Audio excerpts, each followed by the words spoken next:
just a quick heads up. This video was not meant to offend you or mock Messianic Judaism in any way, shape, or form. God forbid. It's pure satire. Good grief, I don't understand you at all. You'd much rather me be out here with the weird lighting and the uncontrollable audio background stuff and the mosquitoes in the boiling hot heat than being inside where I have control over everything and I get to sit down in the air-conditioned room while I'm at it? I don't understand you people. So I have compiled a list of 5 stereotypes about Messianic Judaism that they're actually pretty accurate. And again, this is not meant to offend you or mock Messianic Judaism. This is just for fun. Number 1, tambourines. Now pretty much every Messianic family has a tambourine or two somewhere in their house. Even if it's just one of those little wooden ones that were meant for the children at AMF. Number 2, Paul Wilbur. Now don't get me wrong, Paul Wilbur is excellent. His music is amazing and he's an incredible artist. But there's more Messianic artists out there. I'll go to somebody's house and just hear Paul Wilbur music playing in the background. I'll go to somebody else's house and hear the same thing. I'll go to somebody else's house and hear the exact same thing. I have heard his Zealous Over Zion so many times. And again, don't get me wrong, it's great.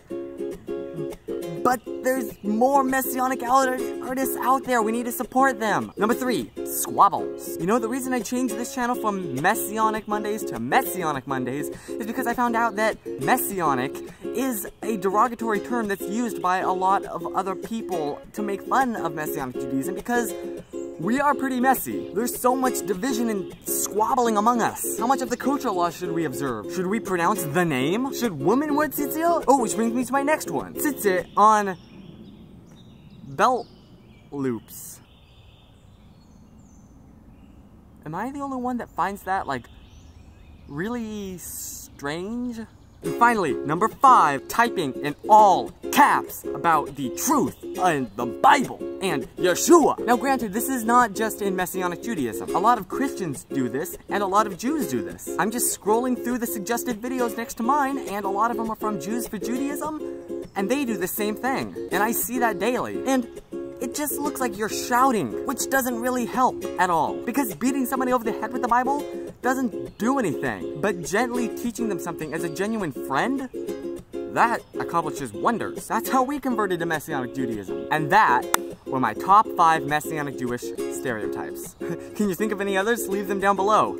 But please be positive. If you happen to not like Messianic Judaism, please don't post negative things about it because no one wants that. And honestly, if you're just being negative all the time, I'm probably going to delete your comments. But if you do happen to have some really good, constructive ones, then leave them below and maybe I'll make a second one of these. Oh, and one more thing. Do you have a question for me? If so, just leave it down below and I will try and get to it in a video coming up where I just answer your questions. So that should be fun. Alright, see you then. Out here in the blazing summer heat and the feisty summer mosquitoes. I mean, I guess on the plus side, you have the pretty summer greenery. Look at this. Let me hop behind the camera here. Focus. Up that way. Really pretty. I love this little field area. Woo! It's so cool. See, I've gotten a lot of comments of people saying it's so pretty out here, so full 360 view. You can really see the distortion from this lens. Yeah, whoops. Come on, tripod's tightened down a bit too hard, too tight. So yeah, that's what it looks like here. Okay, now I'll see you next week. Toodaloo, kangaroo.